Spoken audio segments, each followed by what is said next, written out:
eastern border of Worcester and separated only by Lake Quinsigamond is the town of Shrewsbury. Incorporated in 1727, the town has a population of around 38,000 in just under 22 square miles. We started our day with breakfast at Brody's Diner. Smile for the camera, Bob.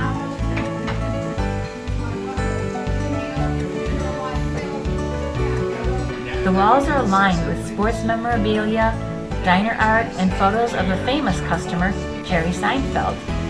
They promised to add our picture on the wall with the other celebrities.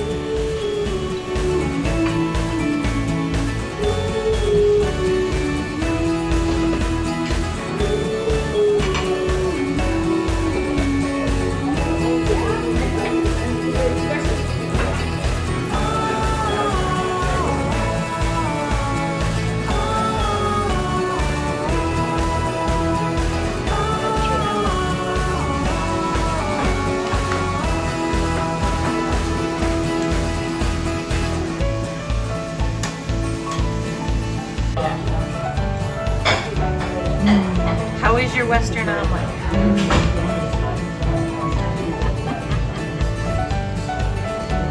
Delicious.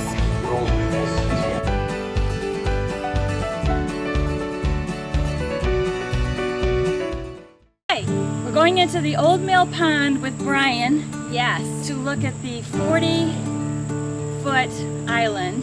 Busta Rhymes. Busta Rhymes. Yes. You ready? We're ready. Dadine Garnett was nice enough to set us up with Brian Poplowski, who volunteered to take us out to this island to see what the fuss was all about. His girlfriend even made t-shirts for us. We are.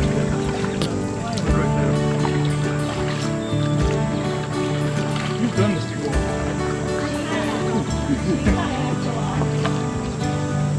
This is it right here?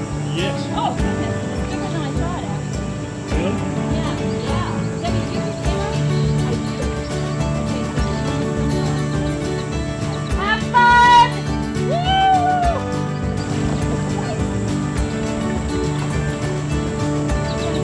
I fish over here quite a bit. Which side do you want to go on? Let's go to the right because I believe there's like a little landing that we can pull up on. So that's actually on the island. Okay. I'm not paddling too hard. I'm going to the right. Want me to get on the right?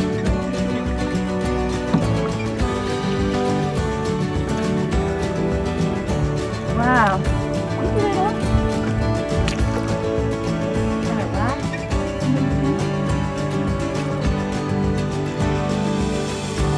Debbie, you getting all this? I am. Yay. So nobody actually goes up on here?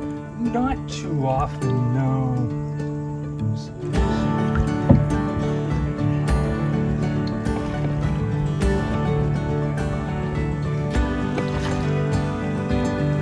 do you know the guy that wants this to be officially named Busta Rhymes. Busta Rhymes? No. Oh, you don't? I saw it on Google a few years ago that it was actually named that.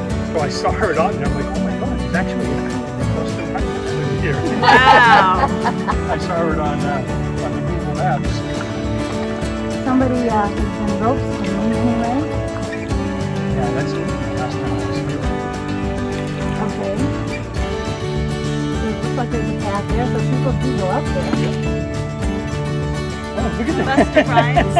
Busta Rhymes Can we get you a Island. little closer? Can you get it? I got it. That's cool.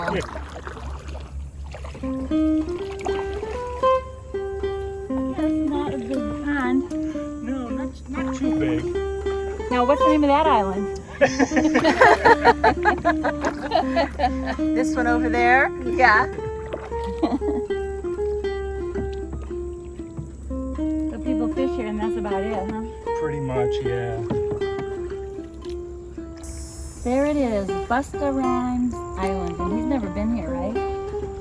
But I guess he knows about it. I don't think so. So is there any history of the pond that you know of, or? Not that I know of. Dee, when we get back to shore, may be able to shed some light on anything. Okay. So you don't know why the guy wanted to name it after Busta Rhymes? I do not, no. I just Okay. kind of like you guys found it kind of funny.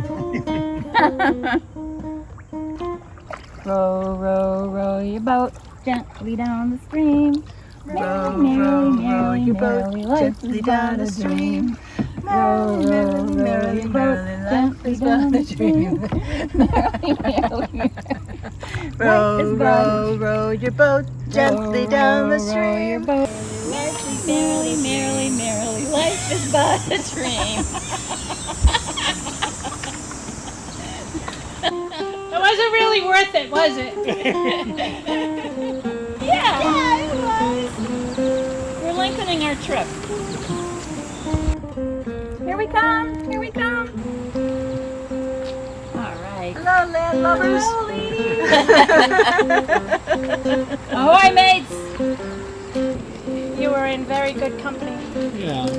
Okay, Debbie, you go next. Thank you for Okay. supporting. Thank you very much, ladies, for coming to our little town of Shrewsbury. You're welcome. Thanks for Thank having you. us. Yeah, Thanks, it's guys. been a blast. Thank you, Captain Brian, for bringing them for a little tour around Old Mill Pond. It was My fun. pleasure. Yes, thank you so much. Please That come was back. fun.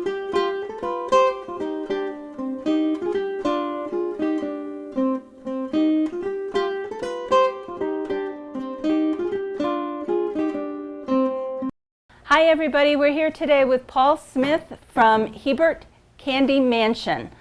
So Paul, tell us about the mansion. Tell us about Hebert Candy. So Fred Hebert, back in, I believe, 1917, purchased a slab of marble and started his candy company right here. We pioneered white chocolate into the U.S. and over the generations, we've kind of expanded our line, and here we are today. Wow. Wow, how big is the mansion? Any idea? I don't know the size of the mansion, but it's pretty large. It's 3 floors and the basement, and it's all stone, and it's been Wow. around for a while. It's been around since the 1800s. Holy cow. Now tell me about these truffles. So these here are made by our chocolatier, and Uh-huh. we can see them after. Okay, that'd be great. But they are a chocolate shell with a filling. So here we have a peanut butter filling, key lime filling, my personal favorite, the frappe. And they're different colors. They're actually sprayed with a cocoa powder. Oh, Ganache, hazelnut crisp, and those are in just 2 different colors. nice. Nice. And how many different flavors do you have? Oh boy, we have a lot of flavors. As you can see, our entire Yeah. candy case here. I would say well over 20, 30 flavors. Wow, that's amazing. That's amazing. And are you open all year? Yes, yep. Our business is a little seasonal, with the holidays, Valentine's Day being a big one, Easter, and Sure. then the winter holidays, Christmas and Hanukkah. I bet. But yeah, we have our ice cream window, so that keeps us busy. And then we have pretty large grounds here, so we do car shows and different events during the summer. Nice. So we keep busy. Nice. Do you get busy inside? People coming in for tours and things? Yes, yep. A lot of people come in here that have been coming here for years. So they like to come in and kind of reminisce of when they were kids coming in, Oh. eating the ice cream and watching the candy being made in our Geneva room over there. That's nice. That's nice. And we can see that? Yeah, absolutely. Awesome. Can we go do that? Yeah. We Okay. can go right through the mansion here. So, Paul, what's the chocolatier's name? Her name is Anna, and she is very, very talented. Right now, she's making what we call turtles. So Okay. it's a caramel patty, and the nuts are usually either cashew or almond. I believe she's making cashew right now. Okay. And then they get enrobed in either milk, white, or dark chocolate. Nice. Nice. And does she roll everything herself? Yes, everything that we have made in this room is all handmade, except for the enrobing part. We have a little belt that does a nice curtain of chocolate, and they get enrobed. Nice. During the holiday season, so right before, say, Halloween or Valentine's Day or Christmas, this room, we'll have 4 or 5 people here, and they're filling molds where we have, our Easter Bunny molds, our Santa Claus molds, our pops, along with our traditionals, our fancies, our box chocolates, our Geneva. How do you become a chocolatier? Years of hard work and just doing a lot in the industry and learning from mentors. Really? Yeah. Okay. Any schooling with it, or Yeah, I went to the Art Institute of Atlanta for just regular culinary arts, but I got into baking and pastry when I lived in Atlanta for Buckhead Life Restaurant Group. Wow, nice, Yeah. nice. Do you like it here? Putting you on the love it. spot. Yeah, no, it's absolutely amazing. Yeah. Yeah, You like making the candy with your hands? I do. I'm very good with my hands, so I love making chocolates and painting, so it works out. Nice, Yeah. nice. What's your favorite? I'd have to say Earl Grey ganache. Earl Grey ganache. Yes. Nice. Yeah, I enjoy waking up in the morning and having an Earl Grey with some cream and sugar, so it brings me back to that when I make it. Sounds great. Yeah. Sounds great. Well, thank you for taking the time Thank to you. talk to One more us. I question. appreciate it. Any new flavors coming out? Yeah, we have hazelnut crisp. We have frappe, which is a Greek coffee. We have also Himalayan salt caramel. It's really endless. I think we're going to work on a chocolate covered bacon next. Nice, So, nice. it's just very good, That's sweet and salty. pretty popular. Yeah. Yeah. Yeah. Who doesn't like bacon? I know. No. Who doesn't know. like chocolate? I know, yourself, right. so, You put yeah. it together and that's it. Absolutely. That's terrific. Well, thank you. Thank you. Again. I appreciate it. Oh, you're welcome. Thank You you. ladies ready to try some samples? Absolutely. Yeah. Do you have nut-free, sugar-free, gluten-free? Yes, so keeping up with the trends, everybody loves the traditional chocolate, but as we all want to, eat healthier and do better, we have our nut-free here for anybody with peanut or, tree nut allergies. Yep. We also have sugar-free here, and chocolate is actually naturally gluten-free. So, we're looking at different things like gluten-free chocolates that's certified gluten-free, vegan chocolates.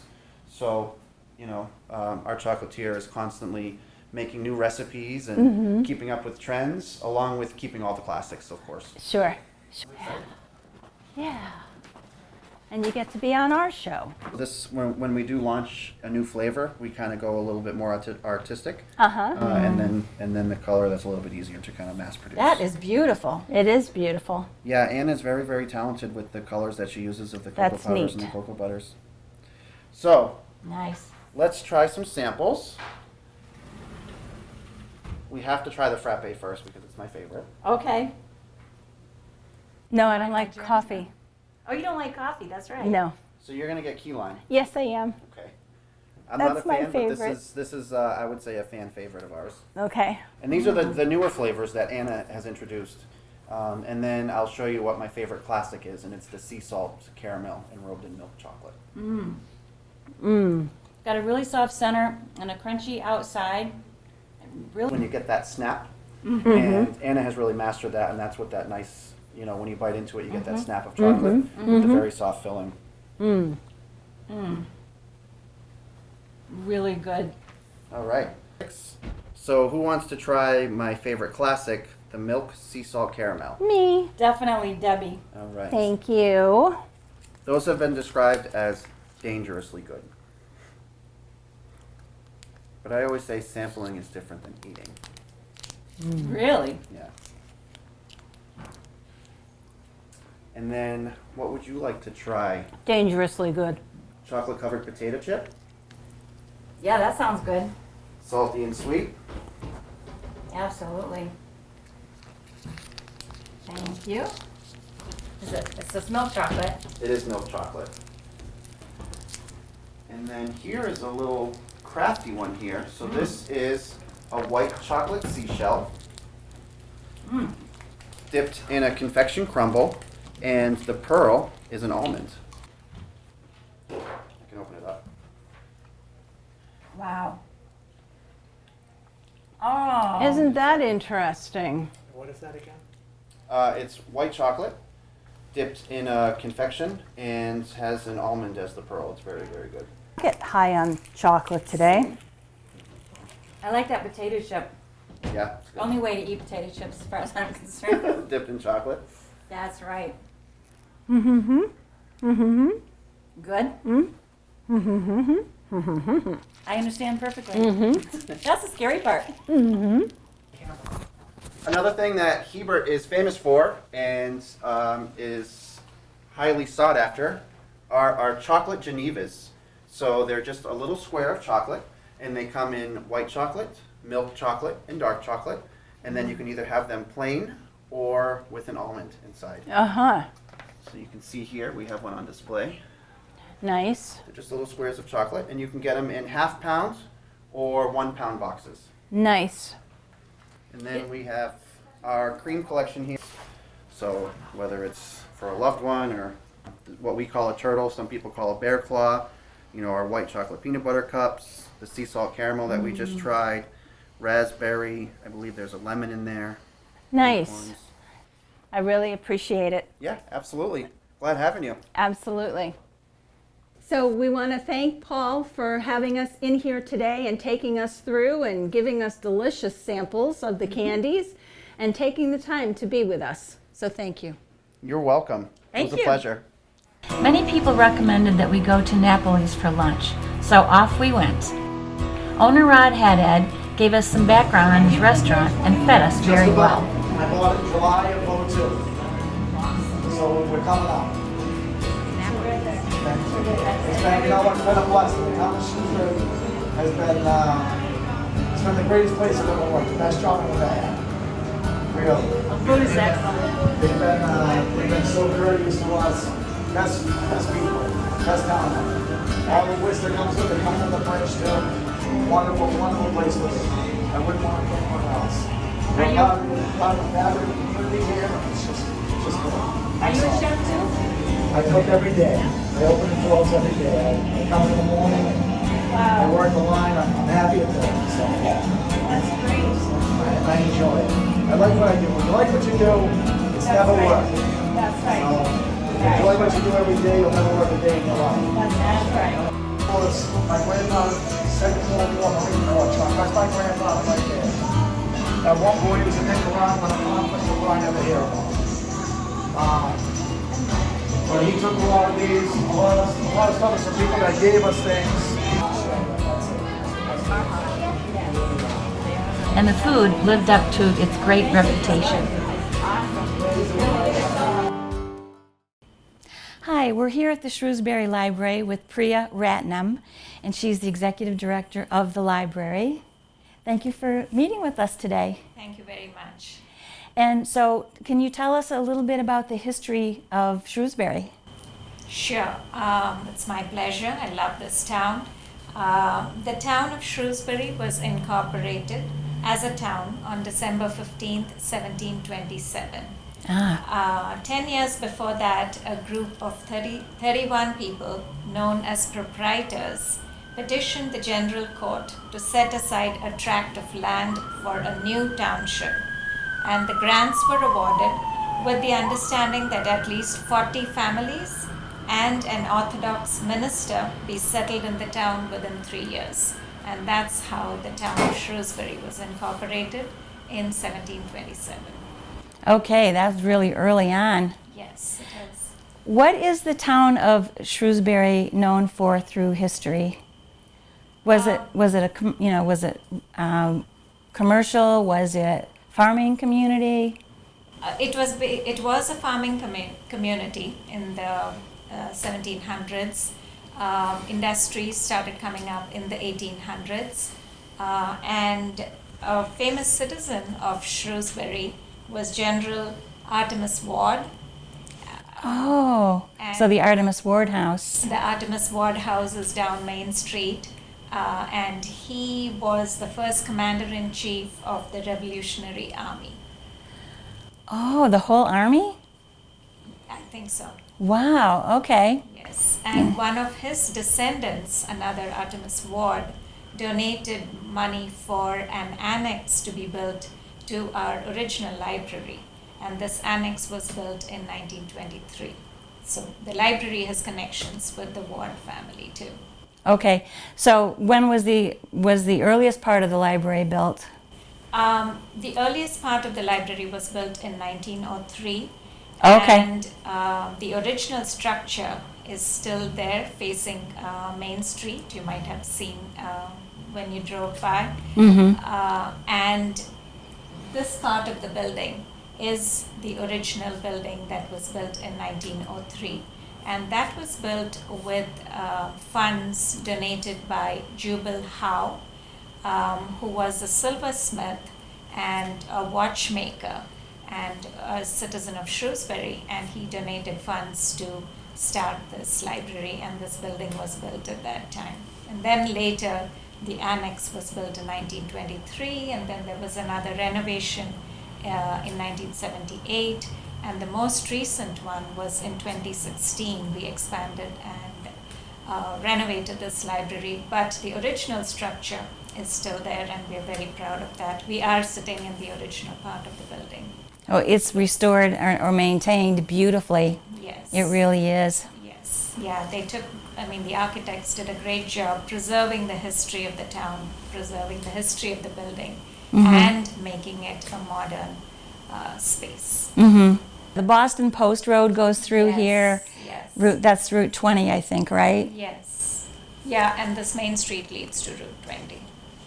Just across from the library on this side, the intersection of Main Street and Boylston Street, that is the town common. And there is a war memorial there, and right outside the library too. Okay. Sumner House is, I think he was the second minister in town, and his house is the Sumner House.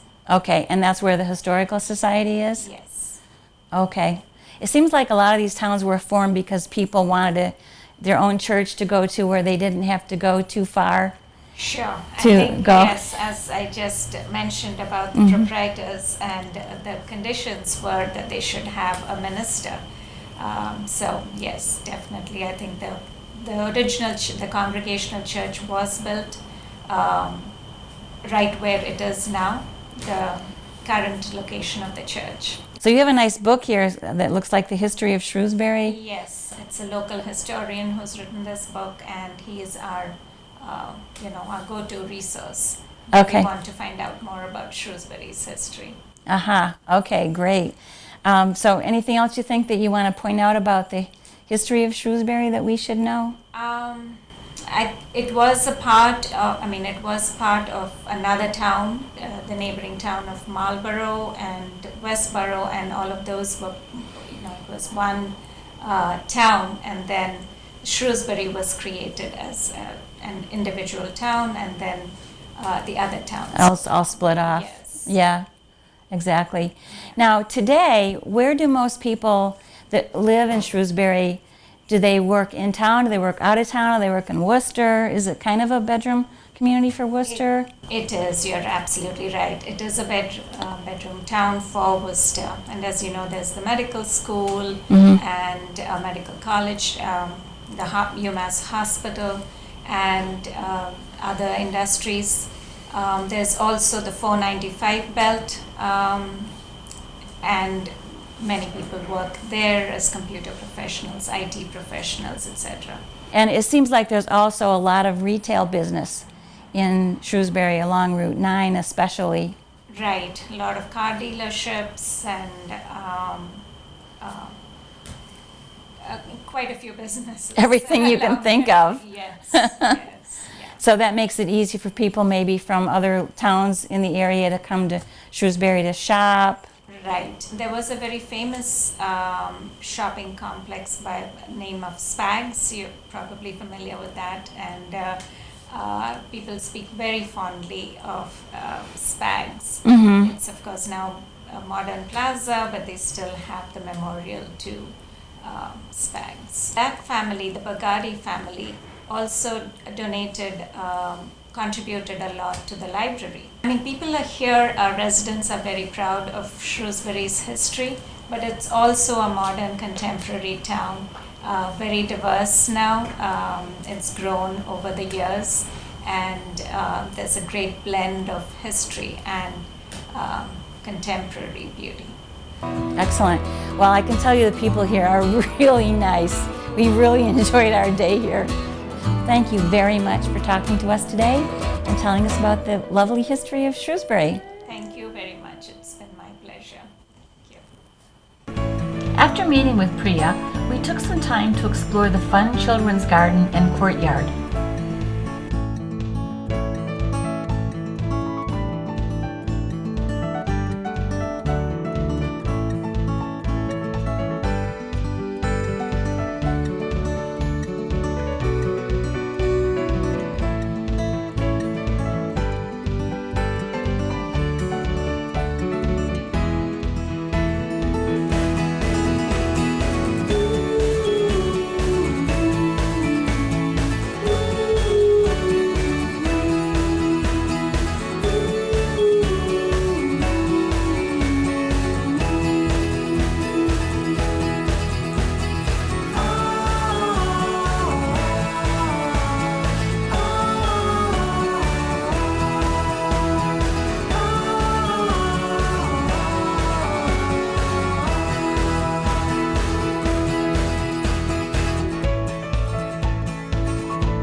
Across the street from the library is the town common. Can you imagine? We found a couple of historic monuments, an old Franklin marker, and the historic Sumner House, rumored to have been part of the Underground Railroad. That's the real marker.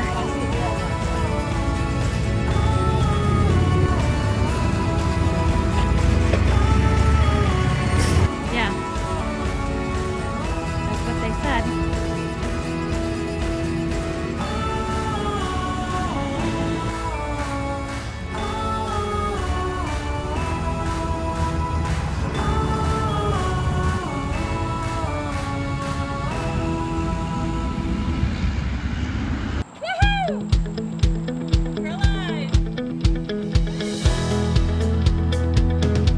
We had so many fun adventures in Shrewsbury that we couldn't fit it all into one show, so stay tuned for the sequel.